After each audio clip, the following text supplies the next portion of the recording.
ডেকেছে হাইয়া আলাস সালাহ, শুনেছি কিন্তু সাড়া দিতে পারি নাই। কতবার আল্লাহ পাক বলেছে বান্দা আমাকে ডাক, আমি তো ডাকিনি। বান্দা এটা কর, আমি তো করিনি। বান্দা এইভাবে চল, আমি তো চলিনি। এইরকম হাজারটা আদেশ অমান্য করার পরও যেই রব দয়া বন্ধ করে নেই, রিজিক বন্ধ করে নেই, রহমত বন্ধ করে নেই, তিনি আমাদের রহমান রহিম। সুবহানাল্লাহ। তো মুমিন বান্দারা আফসোস করে না, আপত্তি করে না, ওনারা অপেক্ষা করে রবের হুকুমের।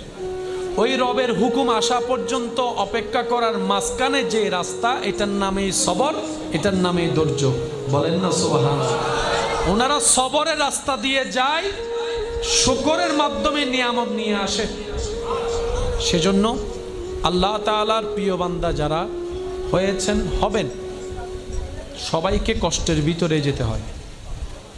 এটাই বিধান, এটাই নিয়ম। এখান থেকে